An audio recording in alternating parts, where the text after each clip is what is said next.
Okay, so let's get this going. Move you guys out of the road so I can see what I'm doing. Hopefully you can see my screen over here. Rhiannon, is it the right screen?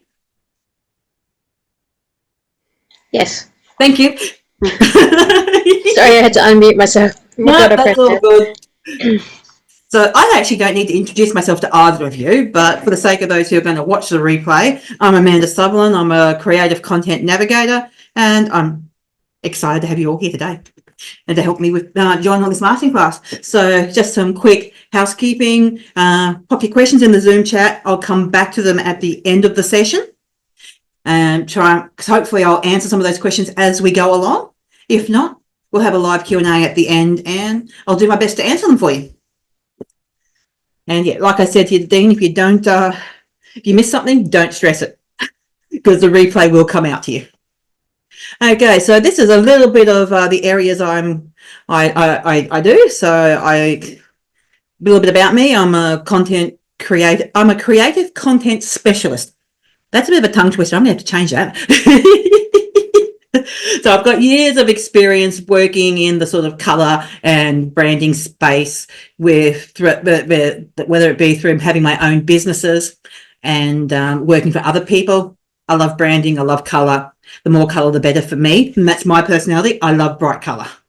So yeah, and I love the psychology also that goes with the branding and the colors behind it and how it can actually help you integrate things into your business. As something else I'm launching out into, which I'm going to touch on a little bit more at the end of it, is I'm also starting to move into helping people with their tech questions, like if they've got questions with MailLite or MailChimp, that sort of thing, and helping people to understand how that works and how they can integrate those sort of technologies into their business. As you would have known by watching my content, I love AI, love my AI generated content. It's just been a game changer in allowing me to create my content, and I'm starting to help people understand how to do that as well. But I also, when I'm not doing this, love the theatre. I love acting. I love singing, dancing. Whether I'm at the theatre for performing or I'm at the theatre helping, got no problems walking in, doing front of house, all of that stuff. Love being around. So yeah, and you're already in the group in my business group. Your innovative business life with creativity. So you know all about that. So let's move on. And some of the things we're going to cover are the power of color in branding, developing your brand's color palette. And I think that's part of the question you were sort of starting to ask at the beginning, Dean. So we're going to cover a little bit about that. So hopefully I can give you a bit of information about that. And then we're also going to look at applying those colors then to your brand identity and how it can actually mix together and help really create that cohesive look that we all need. And we're also going to look at some of the mistakes and best practices that we've all experienced and made. Because nobody gets it right the first time. Even big brands from time to time rebrand their colors. So we can't expect it as small solo operators to get it right. So it's going to give you some practical tips and guidelines and whatnot, and yeah, see how we go. So hopefully I'll cover most of the questions that you've got as we go, but do put them in the chat so we can come back to them later. So let's start with the power of color in branding. And why do colors matter? Color is a crucial element of branding that significantly influences how your brand is perceived and how it connects with your audience. And here's some examples of why. There's the emotional impact to consider.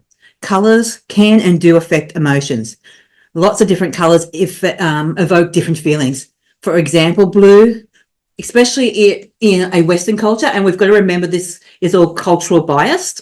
So different colors mean different things to different cultures. So knowing who your audience are and what their cultural backgrounds are also comes into consideration, but we can talk about that one another day more specifically. So just bear in mind today we're speaking mostly from a Western perspective. So colors can affect emotions.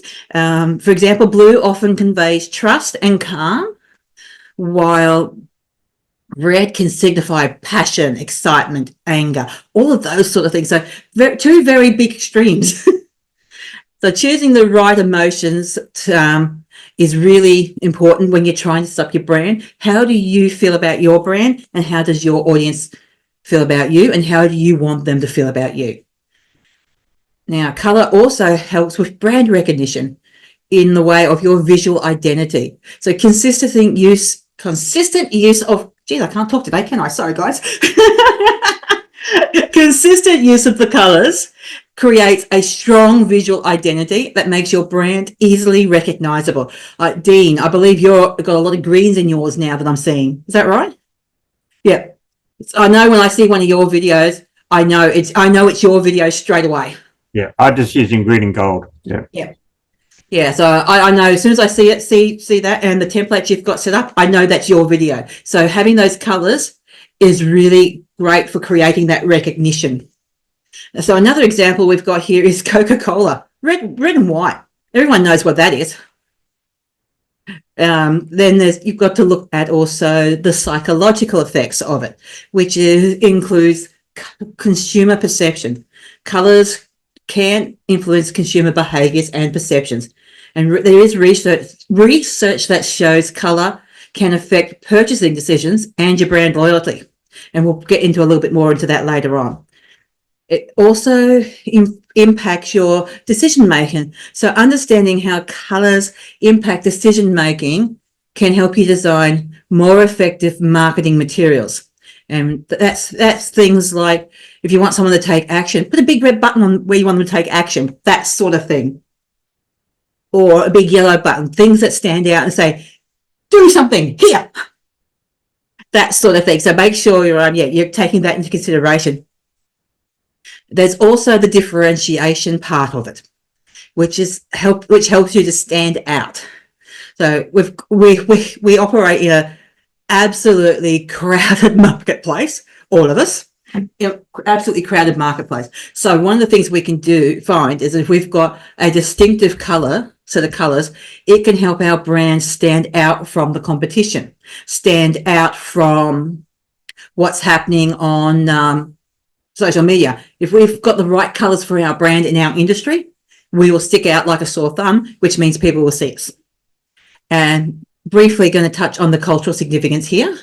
So obviously colors have different meanings in different cultures, and we just really need to be aware of what they are and take those nuances into consideration, because it will affect how the brand message received and people act on it. So we've got global considerations, things like, consider the difference. So consider how different colors, like for example, red in China is an absolute color of luck, whereas in the Western context, it can mean the opposite, anger and really fierce, intense passion. White, for example, in the West, it's often referred to thought of as a pure color, a color that symbolizes purity. And whereas white in some of the Asian cultures is a color for death, a color of mourning. So it is important to be aware of what different colors mean to your audience, depending on their cultural backgrounds as well.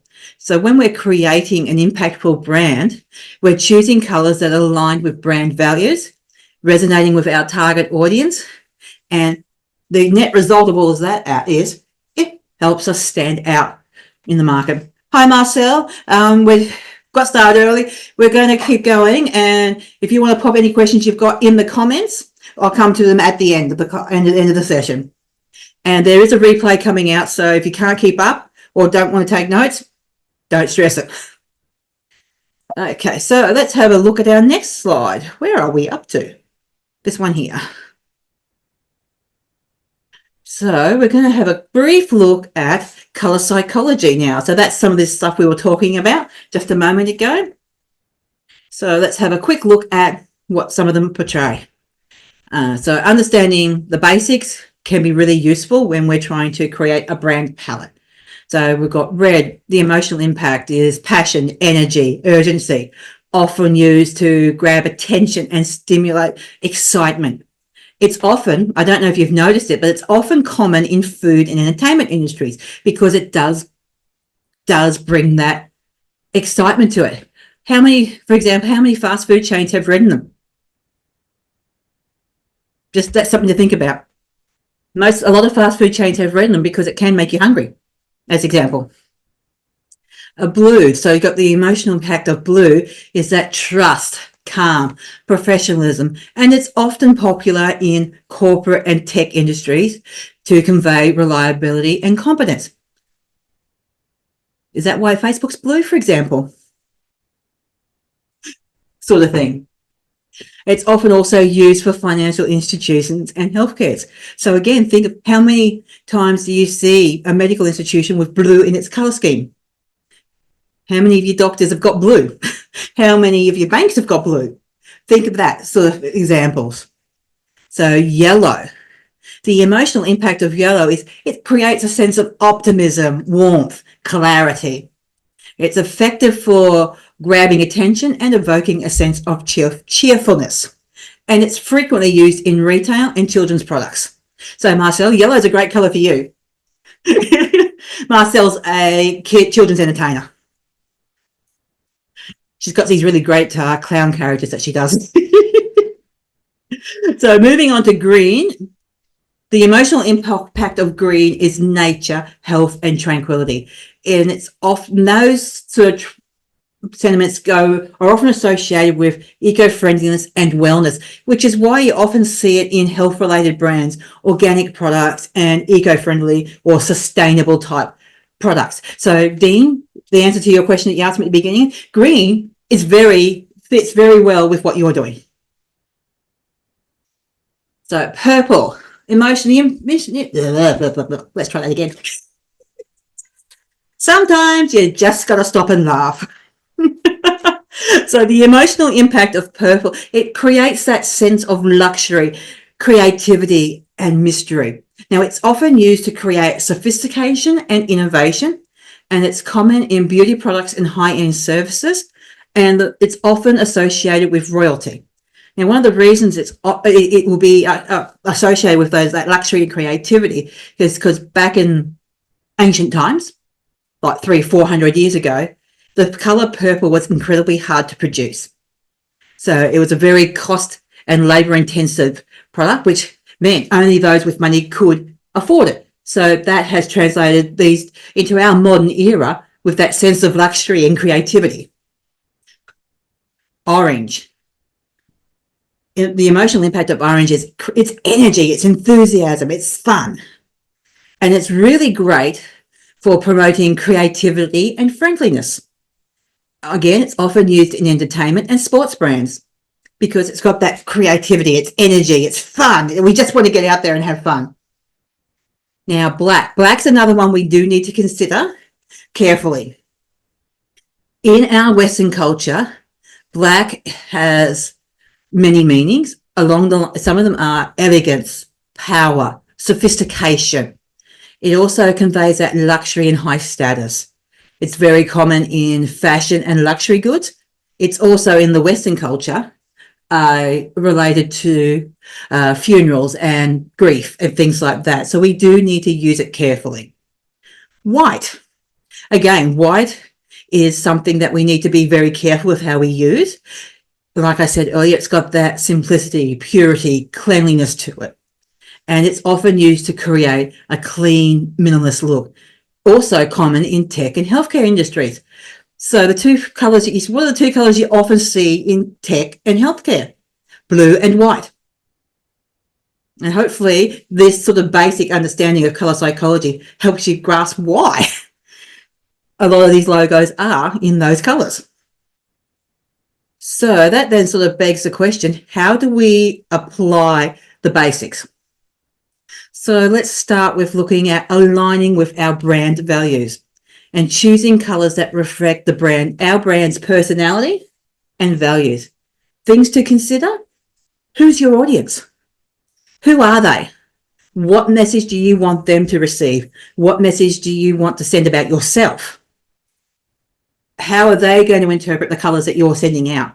So you need to take into consideration colors that resonate with your target audience, their preferences, and any cultural associations if you're working across different cultures.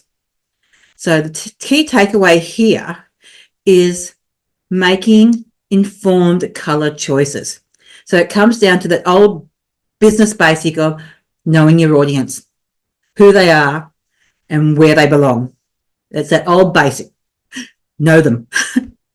So by understanding color psychology, it helps you to make informed decisions about your brand's color palette, ensuring that it can effectively then communicate the message you want to communicate and that it can connect with the audience you want to connect with. And that's a lot of information to take in, isn't it? And I see Dean's writing loads of notes there. I'll send you out the copy of the replay, Dean. So if you missed something, don't worry. So here's some tips for choosing colors that reflect your brand. So choosing the right colors for your brand involves more than just your personal preference. So we're going to look at things to consider. What we've already said is understanding your brand identity. So to do that, you need to define your brand values. What does your brand stand for? What is the core value of your brand? What is the mission of your brand? And then choosing your colors to actually reflect the attributes and support your overall brand message. Also, part of the process is determining your brand personality. And that's asking yourself questions like, is the brand playful? Is it serious? Is it luxurious? Or is it more innovative?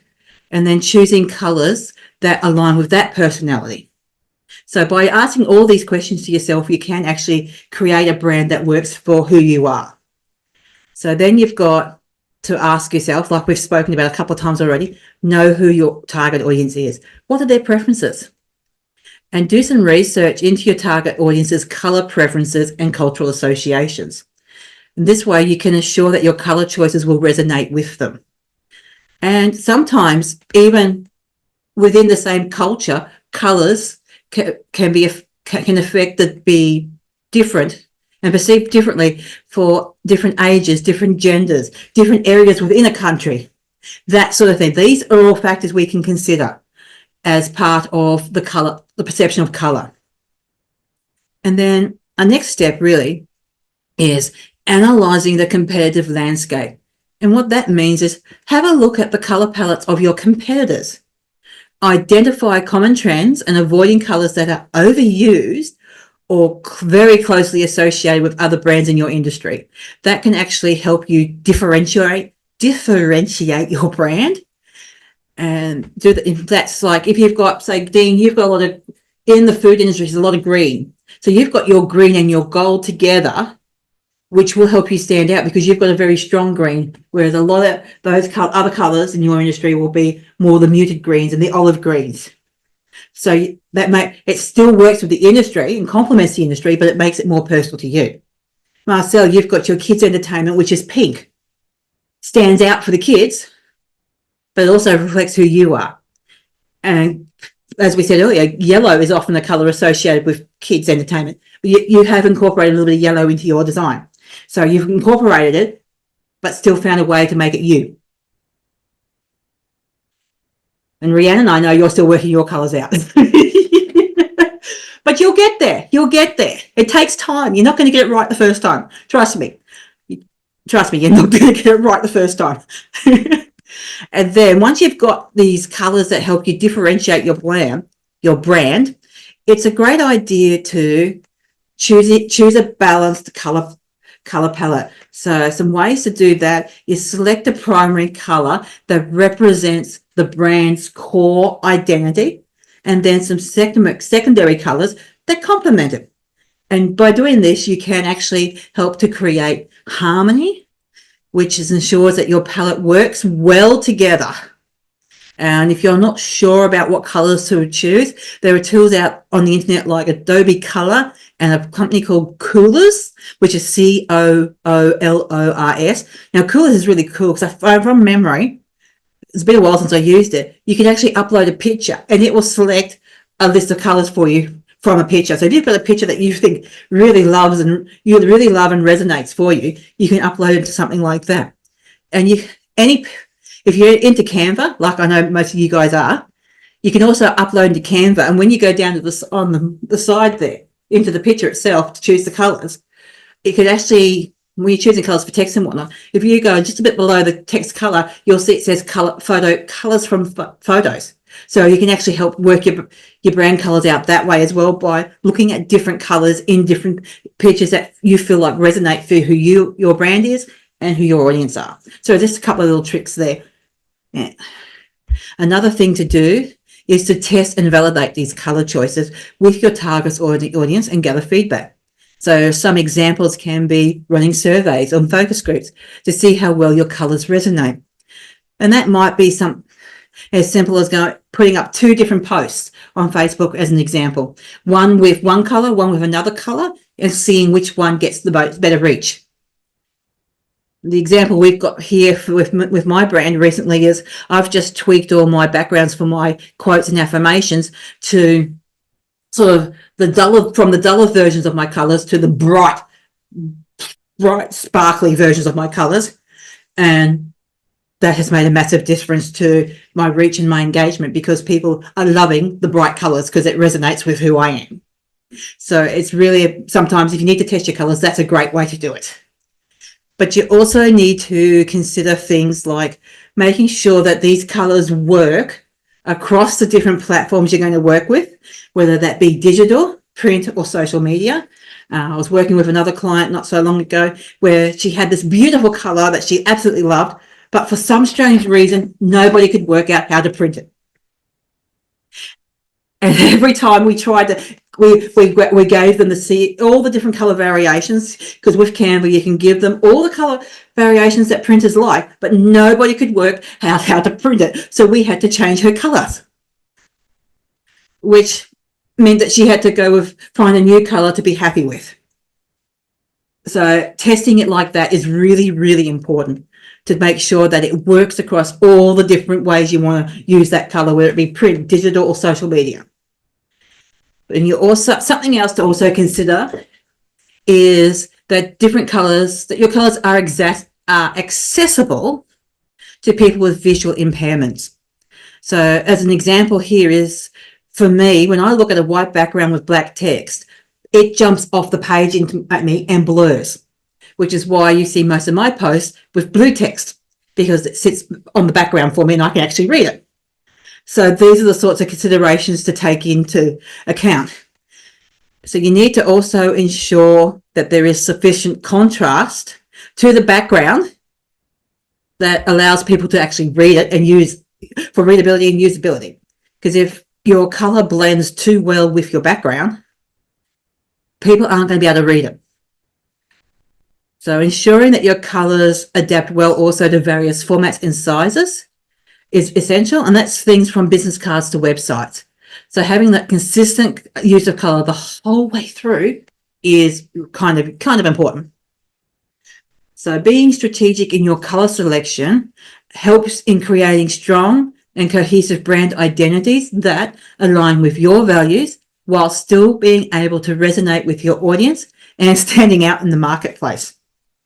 So yeah, I'm going to let that one sit for a minute while I go to the next slide. So this next slide, I'll give you a moment if you want to take a screenshot. These are some websites that can actually help you choose colours and help you work through colours. So if you want to take a screenshot, I'll give you a moment to do that. And I'm pretty sure with all of them, you can upload any image you like to them, and they can help generate colour selections from them. And colours in particular, you can choose one colour and it can suggest a palette a complementary palette for that initial colour. So it's a really good way, things like that are a really good way of actually helping you work out what your palette is. And you can always adjust with each of these, you can adjust the different colours to make sure that you're totally happy in the end. So they're just a couple of little tools that are quite useful to use, especially when you're trying to work things out. You yeah, I'll leave you with that one thought for the moment. So now let's look at the concept of applying your color to your brand identity whilst ensuring consistency and impact across your brand. So once you have chosen your color palette, it's essential to be consistent across all elements of your brand. And that's things like in your brand materials, your logo. You'll see here with mine, I've got red, blue, and yellow in everything I do. Everybody knows now, red, blue, and yellow, it's going to be me. And using that consistently across everything, it really helps reinforce that identity. Using in your business cards, it just helps. Again, it's another point of aligning. In your stationery, apply it all to your letterheads, envelopes, and any other stationery, so that everything you put out has that cohesive feel to it. That includes using your digital presence, which is your website. You can use your color palette on your website to create different levels of information. You can highlight different things using different colors. This includes your backgrounds, your texts, your buttons, and your links. Most websites will allow you to edit that stuff. And that also really helps to ensure that you've got enough contrast between the backgrounds and your text and your fonts and whatnot to make sure that the color choices actually enhance the readability and user experience. I can't say that enough. It's a bugbear for me when I have to go to a website. It is a passion point of mine, because if I have to look at white on black or black on white, my eyes don't cope with it. That's why I've got blue lenses, because it helps my eyes to understand it. So this is one of the reasons I do bang on about it, because it is kind of important to make people want to read your stuff. See, where was I up to? Sorry, I got sidetracked. You can also use it in your email campaigns, your social media, and just by applying it consistently across everything you do, it creates a brand that people will start to recognize. If you think of the big companies like Coke, Pepsi, everybody knows what their colors are. KFC, McDonald's, all of that. Their colors are the same across every single thing they put out. If you do the same, there's a reason they do it. There's a reason they do it. It's because people begin to associate those colors with that brand. And if you do the same, you can create that effect for yourself. Email campaigns, like applying colors to your templates, your call to action buttons, your headers, and consistent use does help reinforce your brand identity, and it can actually improve your engagement, because people know, that's something I might want to look at. That's so-and-so's post. I'm going to look at that. Like I said to you earlier, Dean, when I see your little videos, I know that's your post. So I do tend to stop and watch them a bit. So yeah, it's being consistent in your application of colors and style and whatnot. It really helps people to understand, in the sea of content that we've got, I want to look at that post. It's a way of stopping the scroll. There's just so many places you can use it. Like your marketing materials, if you have printed marketing materials, your brochures, your flyers, you can design them with all the stuff all these colors in mind, making sure that they also align to the brand's visual identity. There's packaging. You can apply it to packaging and products, packaging, all of that stuff. It just helps to reinforce. So one of the ways you can actually help yourself to implement all of this is to create something that's called a brand style guide. And what that means is you're going to document your color palette, including exact color codes, which are, now color codes come in different meanings. Hex codes are true color codes for displaying on the screen.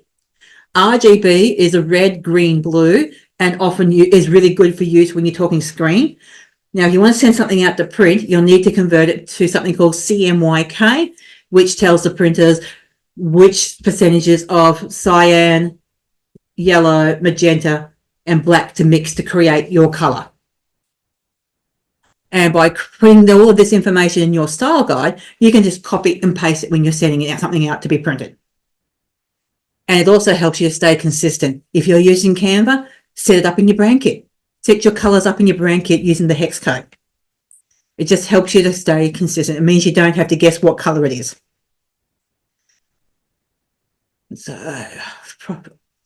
So yeah, and then as part of your brand guide, define how do you want to use your colors? What context do they want to be using? Are your primary colors going to be used one way versus your secondary colors? What are your acceptable color combinations? And then you take those guidelines and apply them consistently across all platforms. I'm probably going to say it a million times today. Consistency across all platforms with your colors works. It does wonders for you. It creates visual uniformity. It ensures that your color palette is applied consistently across all platforms and materials to build strong and recognizable brand identities.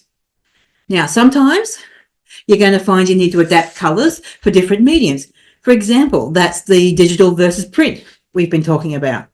But it also helps. But if you've got your brand guide together and you've got your color transformations together, or your hex codes, your CMY codes, all of that together, you can take all of that into consideration, and it allows you to maintain that overall brand coherence. And again, we're going to go back to testing and feedback, the user experience. Look at it from a user.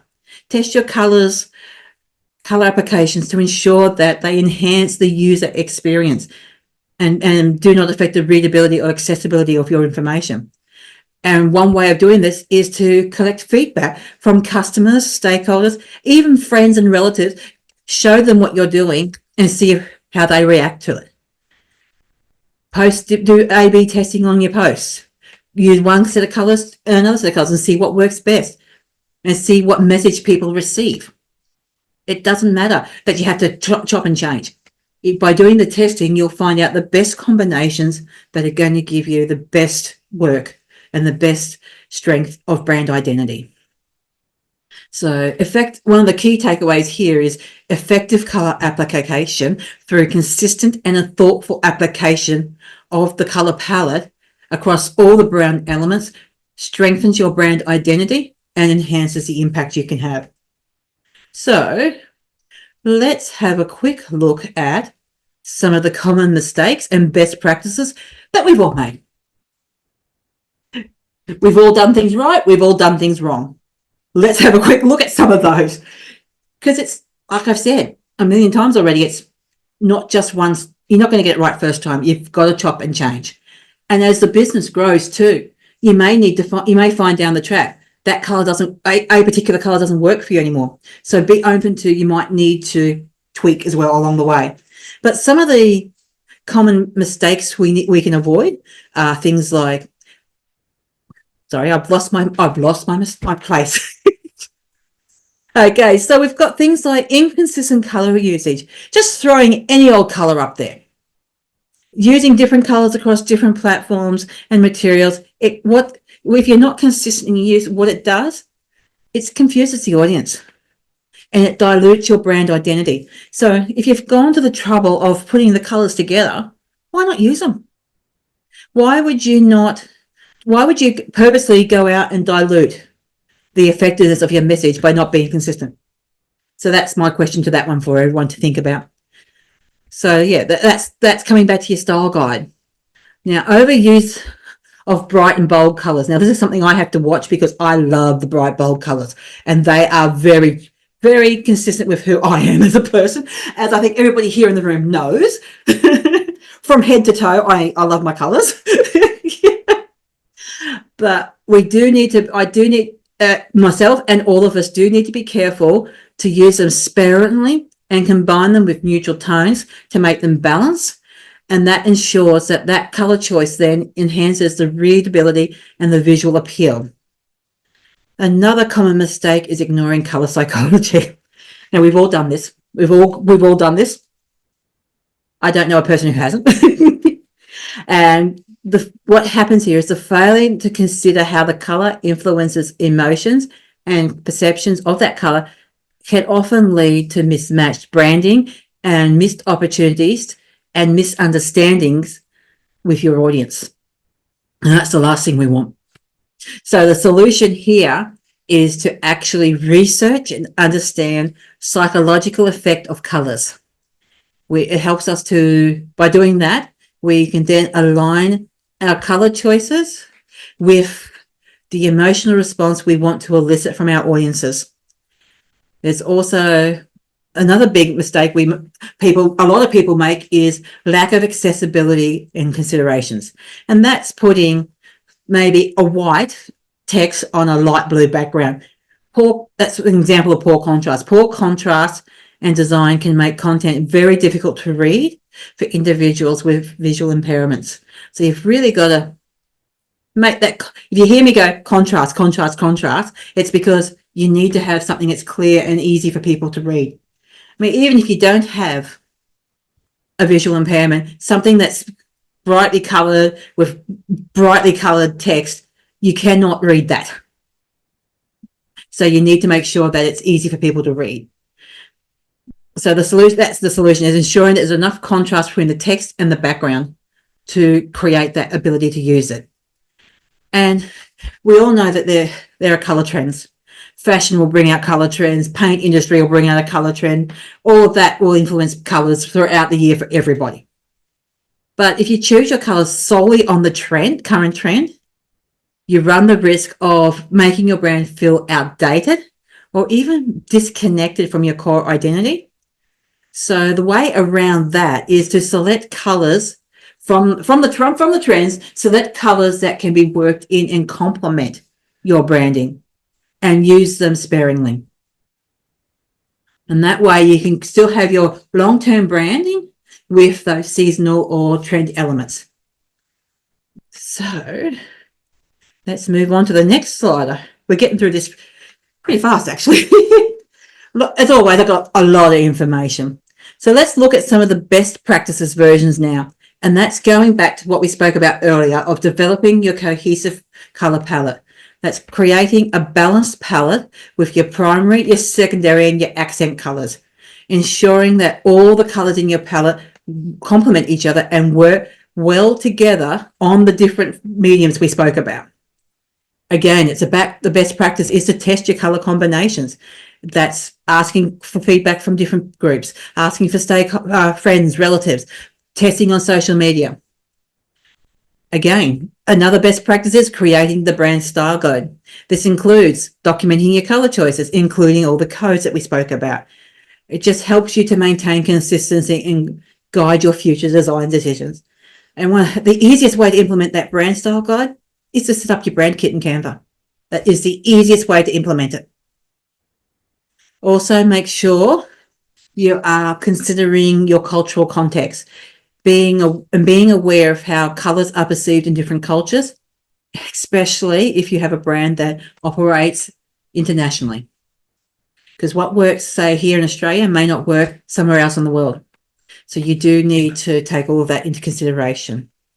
Something else to do is to regularly review and update. So that means maybe twice a year, take a look at your colour palette, make sure you're still happy with the way it feels, that it ensures that it still reflects your brand identity and it still meets your current design standards and needs.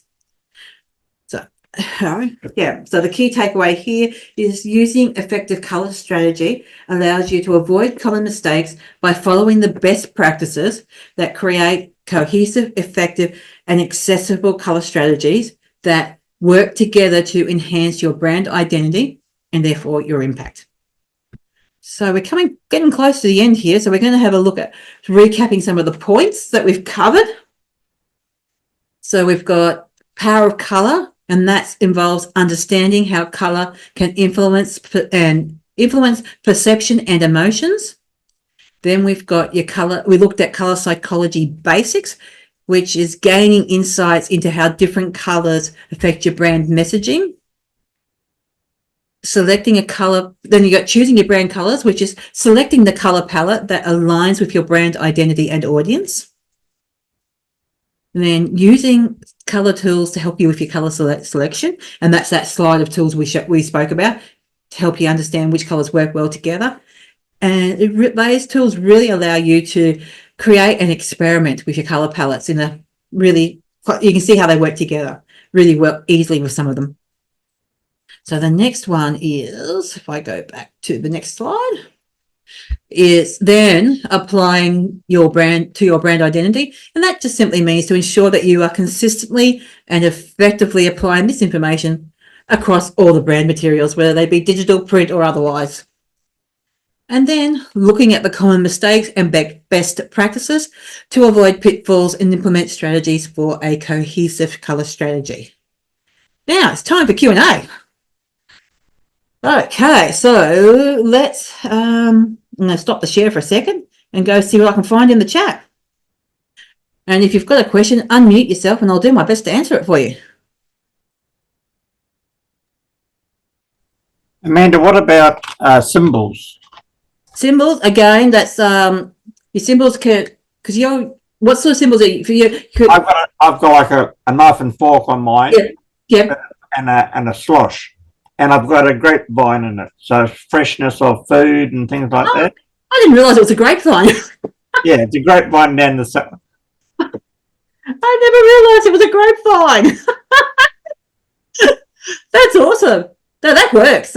Because you're in the food industry. Yeah. And you're adding flavour to food. Yes. So you've picked symbols that the symbols then, yeah.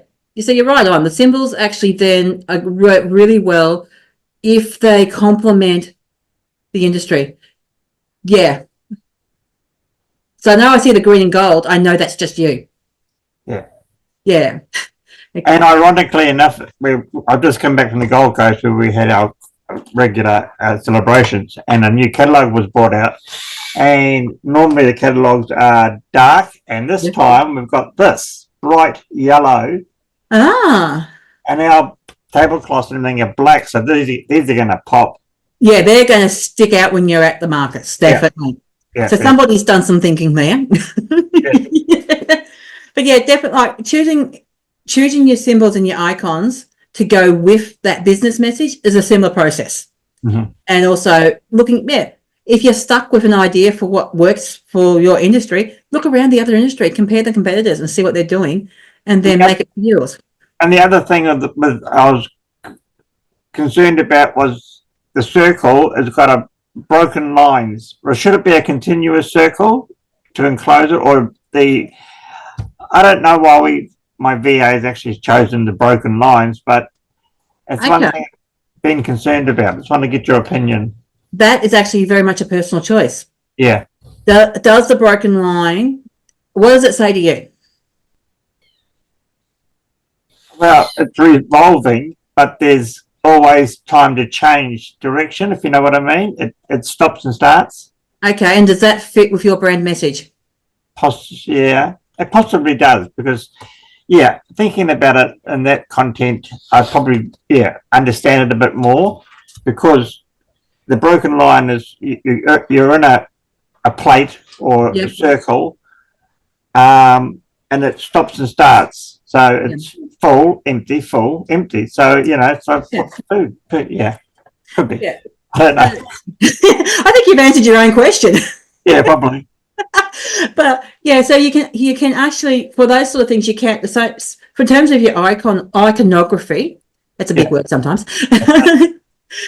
Using the same sorts of questions that apply to color can sometimes help you answer the questions about your icons. Yeah. So that can just ask yourself, what does it mean? What does it mean to you? Mm-hmm. And then asking yourself, what message do you want your brand to send? Do the two match? Yeah. And if you're not sure, show people, ask them what they see when they see it. What do they think? Get an opinion. Yeah. Yeah, don't give them any context. Ask them what they think when they see this. What's what does it mean? Yeah. Just to show them. What do you think? What do you think when you see this image? And that will soon tell you whether the image is right. Awesome. That's probably the quickest tip I can give you for that one. What does this say to you? Yes, exactly. And then that's the fastest way of finding out whether the message you want to get out to people is getting there. Right. Yeah. Is there any other questions? Okay, Marcel's got one. Now, you saw a photo of put on Facebook of how the business card that I've decided on. Yep. Now they've all come back from Vista Print and all that kind of stuff. Look really cool. Yep. And the first set they sent me was not as bright, and then so I asked them. I said, look, blah blah blah, and anyway they sent them to me again a lot. So I've got about 1,000 now. I've got 500 a little bit duller, in pink, and the other 500 in a little bit brighter. So well, anyway, now I have been working with someone to work on my my business Facebook cover. Now I want your opinion. Now she said if you're going to use pink, it might disclude people for thinking it's for boys. But then and I can understand that, but then going by what you were saying, uniform stuff. So she was saying even if you want to make it a duller pink and put another colour with it. Well, on the back of your card, if I remember correctly, you've got the rainbow, and you've got the rainbow in your logo, which is something you wanted, which can actually appeal to boys as well, having all those different colours. You're using all the colours of the rainbow in your Well, it's the rainbow is in the logo that you designed. Yeah, so you've got all the colours there which work for you, because I know you were concerned when you created that about being female focused, whereas you didn't want to be.